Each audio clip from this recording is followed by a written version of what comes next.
히브리어로 본 창세기 강의 110강입니다. 110강 오늘의 본문 말씀은 창세기 13장 7절로 11절까지 말씀입니다. 7절로 11절입니다. 그러므로 아브라함의 가축의 목자와 롯의 가축의 목자가 서로 다투고 또 가나안 사람과 브리스 사람도 그 땅에 거하였는지라. 아브라함이 롯에게 이르되 우리는 한 고륙이라. 나나 너나 내 목자나 내 목자나 서로 다투게 말자. 내 앞에 온 땅이 있지 아니하냐. 나를 떠나라. 내가 좌하면 나는 우하고 내가 우하면 나는 좌하리라. 이에 롯이 눈을 들어 요단들을 바라본즉 소알까지 온 땅에 물이 넉넉하니 여호와께서 소돔과 고모라를 멸하시기 전이었는고로 여호와의 동산 같고 애굽 땅과 같았더라. 그러므로 롯이 요단 온 들을 택하고 동으로 옮기니 그들이 서로 떠난지라. 아멘. 오늘의 말씀의 제목은 여호와의 동산 같고입니다. 여호와의 동산 같고. 아브라함은 우리가 잘 아는 아브라함이 되기 전에 이름이 아브람입니다. 아브람은 히브리어로 말하면 아브와 람이 합쳐서 아브는 양육받다, 조상 그런 뜻이고 이 람은 높다 그런 뜻이 있어요. 그래서 아브람은 높은 사상으로 양육받은 자를 말할 수 있습니다. 바로 하나님이 택하셨다. 아무나 택한 것이 아니죠. 하나님은 하나님의 사상으로 양육받는 자를 택하셨다고 말할 수가 있습니다. 믿음의 조상이고 복의 근원으로 하나님은 아브라함을 택하셨습니다. 그리고 이 아브라함의 조카 롯이라는 것은 로트인데 로트는 불꽃, 신비한 불꽃, 신비하다 이런 뜻이 있어요.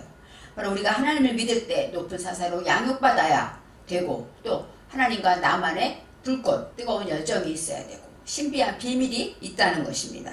이렇게 이제 아브라함과 롯이 하나님의 음성을 듣고 출발하고 떠나게 될 때 아브라함을 택한 이유, 하나님이 아브라함을 택한 이유는 특별히 아브라함이 능력이 많고 아브라함이 특별히 잘생기고 어떤 우리가 보는 조건이 있는 것이 아니죠. 하나님이 성경에 보면 이스라엘을 택한 이유에 대해서 말씀하고 있습니다. 내가 이스라엘을 택한 이유는 수가 가장 작기 때문이다. 이렇게 말씀하셨어요. 그래서 하나님은 우리가 가장 연약한 것을 보고 택하시지 우리가 능력이 있고 할 수 있고 부하고 모든 것이 조건이 갖춰졌을 때 택하시는 것이 아니죠. 하나님께서 아브라함과 롯을 택하실 때도 이렇게 가장 부족할 때, 왜요? 아버지가 돌아가시고 가장 갈 바를 알지 못하고 힘들 때 하나님이 부르시는 것입니다. 그래서 하나님의 말씀을 쫓아서 이제 아브라함과 롯은 가나안 땅으로 가게 됩니다. 가나안 땅으로 가다가 베델과 아이 사이 그곳에서 이제 하나님의 얼굴을 뵙게 되고 그리고 하나님의 약속을 다시 듣고 그곳에 장막을 치고 성경에 제단을 쌓고 여호와의 이름을 불렀더라 하고 말하고 있습니다. 정식으로 이제 하나님 앞에 제단을 예물을 드리고 제단을 쌓고 여호와의 이름을 불렀더라. 그건 뭐예요? 하나님께 구하고 기도하고 이름이라는 것은 명분이기 때문에 하나님의 일을 하나님의 올바른 명분 올바른 일을 행하기 시작했다 하고 말할 수가 있습니다. 이제 그곳에서 제단을 쌓고 여호와의 이름을 불렀더라 이렇게 말할 수가 있습니다. 아브라함은 하나님의 집에서 대답을 얻고 그곳에서 바로 베델은 베이트엘 하나님의 집입니다. 그래서 하나님의 집에서 그 다음에 아이라는 것은 뭐예요? 아이는 대답이라는 뜻이 있어요. 그래서 하나님의 말씀으로 하나님의 집에서 하나님의 음성을 듣고 하나님의 말씀의 대답을 가지게 될 때 그때 제단을 쌓다. 이거는 미즈바흐인데 이것은 희생하다. 제물을 드리다. 이런 뜻이 있습니다. 하나님께 희생하게 되고 여호와의 이름을 부르게 되었다고 말할 수가 있습니다. 아브라함이 이제 하나님의 말씀대로 거기서 하나님을 살아계시구나. 하나님께 모든 것을 맡기고 하나님 뜻대로 살아야지 하고 결심했는데 그러다가 이들이 남방으로 내려갔더라. 이 남방은 네게브인데 네게브는 남쪽에 사막이라는 뜻이 있습니다. 그래서 사막으로 가면 갈수록 그들은 무엇을 만나게 됩니까? 기근을 만나죠. 기근을 만났을 때 어려움이 오면 아까 베델과 아이 사이에 만났던 하나님을 생각하면 이들은 어려움이 올 때 하나님께 기도하고 하나님이 더 좋은 길을 주실 거야 해야 되는데 기근을 만난다. 기근이라는 건 물이 없는 거예요. 영적으로 말하면 말씀이 부족하고 영적으로 공고한 상태를 말하기도 합니다. 그렇지만 육적으로도 물이 부족하다는 건 그들은 가축을 키우기 때문에 목축을 하는 사람들이기 때문에 물이 없으면 가축을 키울 수가 없고 먹는 물을 떠나서 물이 없다는 것은 생계의 위협이 될 수밖에 없는 기근이라는 것입니다. 그래서 이들이 이제 그 어려운 상황에서 하나님께 기도하지 않고 눈에 보이는 곳으로 피난을 갑니다. 그것이 바로 미츠라임 애굽으로 내려가게 됐다고 합니다. 미츠라임 이 애굽이라는 것은 바로 폐쇄되고 닫혀서 자신의 경계를 정하고 이제 말씀이 없기 때문에 나의 생각대로 나의 계산과 나의 선입견과 나의 판단대로 모든 것들을 가두어버리는 그런 자리로 내려가게 됩니다. 그곳에 가면서 이제 점점 더 문제가 생기죠. 처음에 갔을 때 기근이 없기 때문에 살만했을 거예요. 야, 이제 여기가 천국이구나. 야, 여기가 정말 좋은 곳이구나 했는데 아내 살해로 인하여 아브라함이 근심하게 됩니다. 그래서 마음에 생명의 위협까지 느끼고 어려움이 생겨요. 그렇지만 이 아내 살해라는 것은 뭐냐면 살아인데 그것은 방백이 되다, 유력해지다 이런 뜻이에요. 그러니까 아브라함이 점점 이제 유력해지고 방백이 생기고 이제 많은 여건과 조건들이 좋아지게 됐다. 이런 얘기를 할 수가 있습니다. 이 살해 때문에 문제가 생겼지만 살해 때문에 어디로 들어갑니까? 애굽의 궁궐에 들어가는 일이 생깁니다. 살해는 아까 말한 방백이 되고 유력해지고 이렇게 됨으로 인하여서 애굽의 궁궐에 들어가서 누구를 만나냐면 바로를 만나게 됩니다. 애굽이라는 것은 폐쇄된 곳이기 때문에 거기서 애굽의 왕은 누구냐? 바로입니다. 폐쇄된 곳의 왕은 멜레크는 다스리다, 통치하다. 폐쇄되고 닫혀진 곳을 다스리는 사람은 통치할 사람은 누굽니까? 파라오인데 이 파라오라는 것은 어떤 처벌에서 면제되다, 자유하게 되다, 해방되다 이런 뜻이 있습니다. 내가 갇혀진 그곳에서 거기서 내가 죄를 지은 것이 있으면 그것에서 용서받고 면제되고 또 자유를 누리고 닫힌 것이 아니라 진정한 그 안에서 자유를 누리고 해방되는 역사가 있어야만 애굽을 나갈 수가 있죠. 애굽에 통치하는 것은 바로 이것이 통치한다고 말할 수가 있습니다. 그래서 애굽은 바로의 궁에서 이제 바로의 궁에 들어가서 바로를 만남으로 어때요? 대답을 얻게 되죠. 결실의 대답이라는 뜻이 있습니다. 이 바로는 결실의 대답, 하나님의 말씀을 듣고 깨달아서 지킨 것으로 결실하게 될 때 그것으로 인하여 애굽을 나가게 되는 것이 있습니다. 바로의 명 때문에 바로가 명을 했기 때문에 이제 어려움이 없이 애굽을 나가게 되는데 바로의 명하다 이 명령은 야차입니다. 야차라는 것은 어떠냐? 싹이 트다, 올라오다 이런 뜻이 있어요. 그러니까 하나님의 말씀을 듣고 하나님의 음성을 듣고 결실의 대답을 함으로 인하여 어떻게 됩니까?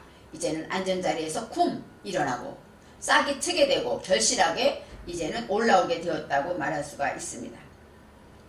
아브라함이 이제 그렇게 됐을 때 이제는 그 바로로 통하여서 애굽의 많은 백성들이 위협했겠죠.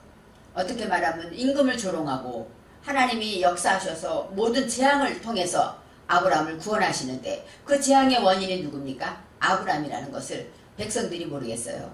그 위협과 어려움이 있었지만 바로가 명했기 때문에 바로의 그 대답을 통하여서 명했기 때문에 백성들이 바로 이 아브라함의 식구들을 건드리지 않았고 또 바로가 주었던 많은 재물과 또 가축과 모든 것들도 그대로 다 가지고 떠나게 되는 것입니다. 아브라함과 노아의 일행은 다시 아까 떠났던 남방 네겝으로 다시 갔다고 성경은 말해요. 근데 네겝에서 머물지 않고 그 다음에 베델과 아이 사이로 전진합니다. 아브라함은 이제 내가 잘못했는데 하나님은 나를 불쌍히 여기시고 나에게 모든 일을 통하여 하나님이 나를 인도하셨구나, 구원하셨구나 깨달았을 거예요.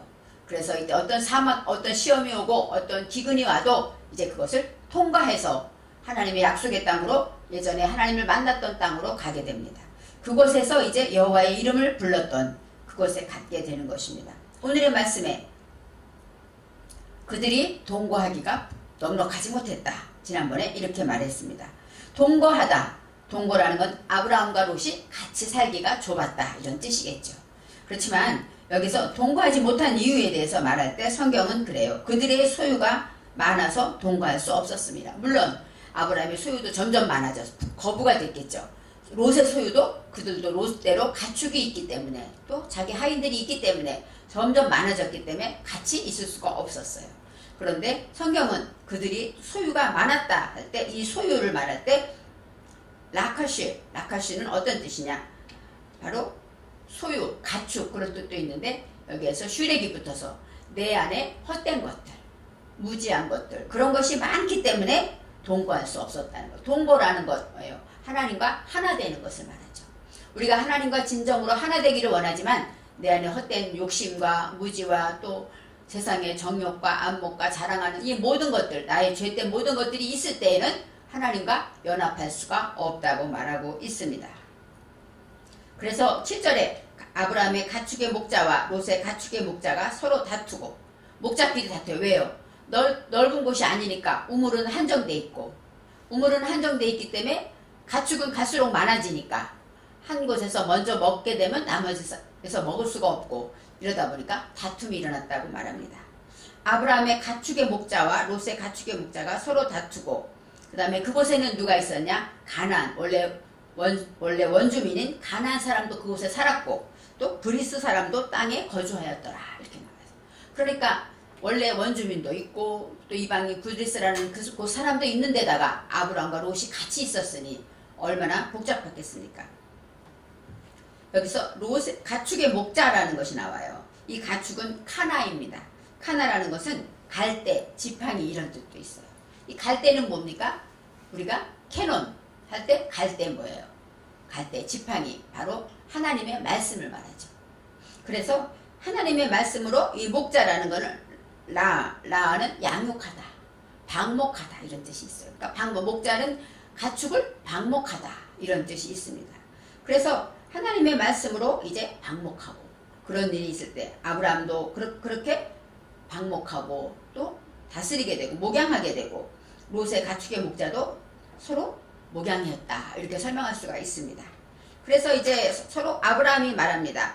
우리는 한 친족이라. 여기서 한 친족이란 뭐예요? 한 친척이다 이런 뜻이겠죠. 근데 성경에서 뭐냐면 우리는 할 때 아나헤누 나와요. 너와 나 우리 1인칭 복수로 우리는 하고 나오죠. 아나헤누 나오는데 한 친족이다 할 때 여기 친족이 아힘이 나와. 아히라는 거면 형제라는 얘기예요. 그러니까 우리는 한 형제다. 그런데 뭐냐면 아나심은 사람이라는 뜻입니다. 아나시라는 것은 에노스라는 것이죠. 불치를 말해요. 내 속에 불치 있고 그 다음에 내 속에 그것이 바로 사람이기 때문에 사람이라는 뜻도 있어요. 근데 복수기 때문에 우리는 한 친족이다. 그 얘기는 뭐예요? 우리들은 다 죄인이야. 우리는 다 부족한 사람들이야. 이렇게 설명할 수가 있습니다. 물론 한 형제잖아요. 조카니까 그렇게 말할 수도 있지만 왜요? 그러기 때문에 서로 다투는 거예요. 아브라함의 목자 목양하기 위해서 서로 다투고 또 롯의 목자들도 목양하고 방목하기 위해서 다투고 다투는 이유는 뭐예요? 내 속에 서로 불치가 있기 때문에 우리는 다 사람인데 바로 이런 불치가 있기 때문에 다툰다고 말하면서 여기서 아브라함이 말할 때 나하고 나와. 나는 뭐야? 제발 간청합니다 이런 뜻이 있어요. 그래서 제발 원하는데 우리는 이제는 싸우지 말자 이렇게 성경은 말하고 있습니다. 9절에 내 앞에 온 땅이 있지 아니하냐 나를 떠나가라. 아브라함이 롯에게 말합니다. 여기서도 나가 나와요. 간청하다, 제발 강구하는데 부탁하는데 나를 떠나가라 이렇게 말하죠. 나를 떠나가라 이것은 뭐예요? 나로부터 성장하다. 이 나라는 것은 알은 뭐예요? 올라가다, 성장하다 그런 뜻이에요. 그러니까 너가 분리하고 떨어지게 될 때 오히려 이 롯은 어떻게 더 성장하게 된다는 것이죠. 너가 이렇게 같이 있는 것보다 서로 다투고 있는 것보다 떨어져서 나를 떠나게 되면 너는 성장할 것이다 이렇게 말하고 있습니다. 내가 좌하면 나는 우하고 내가 우하면 나는 좌하리라. 물론 좌우의 뜻이 있지만 우리가 생각할 때 아브라함은 먼저 롯에게 배려하고 양보하고 내가 원하는 것을 먼저 주고 나머지는 내가 취하겠다 하는 저런 어떤 삼촌으로서 그런 사랑의 마음을 말하고 있습니다. 10절에 롯이 이에 아브라함의 소리를 듣고 롯이 눈을 들어 요단 지역을 바라봤어요. 요단을 쭉 쳐다보니까 요단이라는 것은 요르단, 야레트, 그것은 무엇이냐? 급히 내려가다, 급강하라는 뜻이에요. 요단강이 바로 그런 거죠. 물살이 급하게 내려가는 것이에요. 그러니까 예수님도 요단강에서 세례를 받았다. 세례를 받을 때 나를 내려가게, 급히 나를 하강, 낮추시는 그런 것을 말하고 있는데, 바로 요단 지역이 그때 보니까 어떤 뜻이냐면, 요단이라는 건 낮은 것, 나를 낮추는 곳으로 그쪽을 바라보니까 그것은 바로 온 땅에 물이 넉넉했다. 성경은 말하고 있습니다. 온 땅이라는 것은 칼라인데, 칼라는 완성되다, 끝까지 온전하다 이런 뜻이 있어요. 그래서 온전하게 물이 넉넉해서 마시기가, 짐승들을 마음껏 마셔야 되는데 물이 많아서 충분히 마실 수가 있었다라는 것이죠. 그래서 롯이 눈을 들어 바라보았다. 그것은 뭐야? 하나님의 낮아진 곳으로다가 바라보고 나니까 그곳에 이제는 하나님의 음성으로 듣고, 아, 물이 넉넉한 곳이니까 이제 살만하겠구나 하고 말합니다. 그런데 성경은 이렇게 말하고 있습니다. 롯이 가기를 한 그 요단 땅에는 무엇이 있냐면 소돔과 고모라가 있었어요. 근데 롯이 쳐다볼 때는 여호와께서, 성경에 나와요. 여호와께서 소돔과 고모라를 멸하시기 전이었으므로, 소돔과 고모라를 멸하기 전이었기 때문에 그것이 롯이 볼 때는 어때요? 물이 넉넉하고 좋았다라는 것이죠. 여호와의 동산 같고 애굽 땅과 같았더라. 롯이 볼 때는 여호와의 동산 같았다. 그건 뭐예요? 하나님이 계시는 곳 같았다. 이렇게 말할 수 있죠. 여기서 여호와, 예후바, 여호와 하나님의 동산이라는 것은 캣간입니다. 이 깐이라는 것은 동산이라는 뜻인데, 감추다, 가리다, 보호하다, 정원, 그리고 또 보답을 하다, 보답하다 이런 뜻이 있습니다. 하나님의 동산이라는 것은 하나님이 우리를 보호하시는 곳인데, 그것은 내가 어떻게 정할 때 보답해야지 하는 내 마음에 보답을 정하게 될 때 그것이 바로 동산 같았더라고 말하고 있습니다. 또 애굽 땅과 같았더라. 아마 롯에게는 떠나온 애굽 땅이 아브람 삼촌 때문에 떠나긴 했지만, 물론 그것은 기근도 없었고 물도 많았고 아마 보기에 좋았던 것 같습니다. 그래서 롯은 그것이 애굽 땅처럼 좋았다, 애굽 땅과 같았더라 이렇게 말하고 있습니다. 여호와의 동산 같았어요. 그리고 기근이 없고 부유한 곳인데 그 장소는 원래가 누구라? 소돔과 고모라라고 말하고 있습니다. 소돔과 고모라는 어떤 뜻입니까? 소돔은 세돔하고 나오는데, 소돔은 어떤 뜻이냐? 닫아놓다, 막아두다 이런 뜻이 있어요. 그러니까 갇힌 것을 말합니다. 그 다음에 고모라라는 것은 어떤 뜻이냐면 묶다, 묶어지다 이런 뜻이 있습니다. 그러니까 소돔과 고모라라는 것은 바로 닫혀있고 서로 꽁꽁 묶어서 자기끼리 결합되어 있는 것이기 때문에 하나님이 바벨탑을 멸하신 것처럼 여호와께서 멸하실 수밖에 없는 땅이죠. 그런데 그것이 이 롯의 눈에는 여호와의 동산 같고 애굽 땅과 같았더라고 말하고 있습니다. 그래서 11절에 그러므로 롯이 요단 온 지역을 택하고 동으로 옮기니 그들이 서로 떠난지라 하고 설명하고 있습니다. 이제는 오늘의 말씀에 아브라함과 롯이 서로 싸워서 좁아서 점점 멀어지고 떠났다, 이렇게 이야기처럼 그림처럼 나와 있습니다. 그렇지만 롯의 눈에는 그 들을 쳐다봤을 때 요단들, 나를 낮추고 내려가는 그런 것으로 볼 때 물이 넉넉했다고 말해요. 그런데 하나님은 벌써 소돔과 고모라는 어때요? 죄악이 관영한 땅이었습니다. 우리도 바로 나의 이 욕심과 애굽이 좋아 보이고 겉으로 보이는 것에 그 깊은 내면을 보지 못하면 우리는 죄악의 세상에서 만족하고 소돔과 고모라를 보고도 여호와의 동산 같았고 말할 수가 있다는 것입니다. 눈을 들어 주목할 때 이렇게 아름답고 비옥했던 그 땅이 마지막에는 주님의 심판을 받는 그런 땅이 되지 않습니까? 바로 우리는 순간순간 선택할 때 지금 당장은 후회하고 지금 당장은 섭섭한 것 같아도 하나님 보시기에 좋은 것이 있고, 지금 당장은 보기 좋고 넉넉하고 풍요롭고 정말로 나에게 기쁨을 주는 것 같지만 그것이 하나님이 보시기에 죄악의 소돔과 고모라 땅이 될 수가 있다는 것을 저와 여러분은 기억하면서 오늘 롯과 그 다음에 아브라함의 그 삼촌과 조카의 이야기를 통해서 롯처럼 어리석은 결단, 어리석은 선택을 하지 않기를 바랍니다.